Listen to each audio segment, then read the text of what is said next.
The Tale of Peter Rabbit by Beatrix Potter.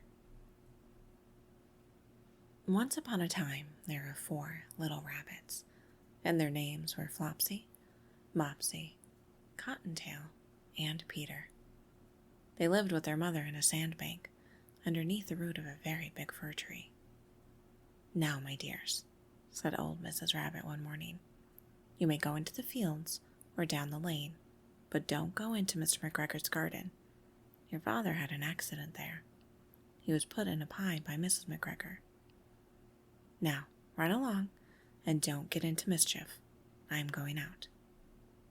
Then old Mrs. Rabbit took a basket and her umbrella and went through the wood to the baker's. She bought a loaf of brown bread and 5 currant buns. Flopsy, Mopsy, and Cottontail, who were good little bunnies, went down the lane to gather blackberries. But Peter, who was very naughty, ran straight away to Mr. McGregor's garden and squeezed under the gate. First, he ate some lettuces and some French beans, and then he ate some radishes. And then, feeling rather sick, he went to look for some parsley. But round the end of a cucumber frame, whom should he meet but Mr. McGregor? Mr. McGregor was on his hands and knees planting out young cabbages, but he jumped up and ran after Peter, waving a rake and calling out, "Stop, thief!" Peter was most dreadfully frightened. He rushed all over the garden, for he had forgotten the way back to the gate. He lost one of his shoes among the cabbages, and the other shoe amongst the potatoes. After losing them, he ran on 4 legs and went faster, so that I think he might have gotten away altogether, if he had not unfortunately run into a gooseberry net, and got caught by the large buttons on his jacket. It was a blue jacket with brass buttons, quite new.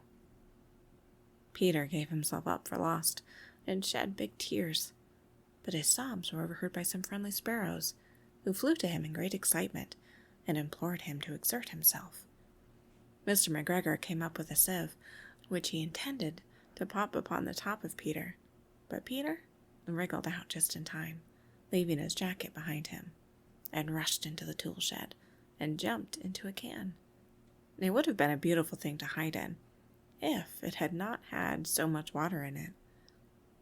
Mr. McGregor was quite sure that Peter was somewhere in the tool shed, perhaps hidden underneath a flower pot. He began to turn them over carefully, looking under each. Presently, Peter sneezed. Kerchoo! Mr. McGregor was after him in no time, and tried to put his foot upon Peter, who jumped out of a window, upsetting 3 plants. The window was too small for Mr. McGregor, and he was tired of running after Peter. He went back to his work. Peter sat down to rest. He was out of breath and trembling with fright, and he had not the least idea which way to go. Also, he was very damp with sitting in that can. After a time, he began to wander about, going lippity, lippity, not very fast, and looking all around. He found a door in a wall, but it was locked, and there was no room for a fat little rabbit to squeeze underneath. An old mouse was running in and out over the stone doorstep, carrying peas and beans to her family in the wood. Peter asked her the way to the gate, but she had such a large pea in her mouth that she could not answer. She only shook her head at him. Peter began to cry. Then he tried to find his way straight across the garden, but he became more and more puzzled. Presently he came to the pond where Mr. McGregor filled his water cans. A white cat was staring at some goldfish. She sat very, very still, but now and then the tip of her tail twitched as if it were alive. Peter thought it best to go away without speaking to her. He had heard about cats from his cousin, little Benjamin Bunny.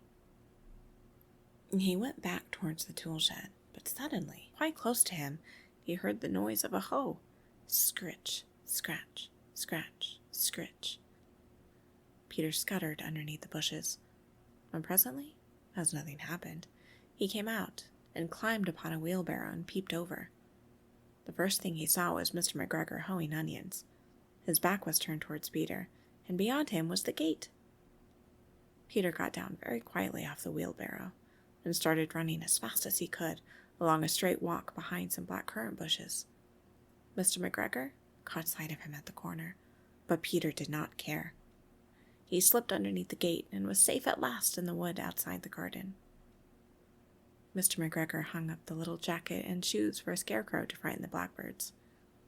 Peter never stopped running, or looked behind him till he got home to the big fir tree.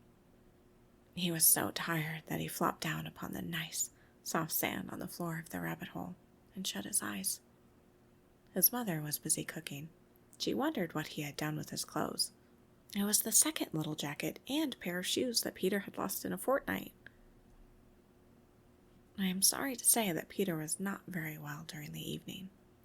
His mother put him to bed and made some chamomile tea, and she gave a dose of it to Peter, 1 tablespoonful to be taken at bedtime. But Flopsy, Mopsy, and Cottontail had bread and milk and blackberries for supper.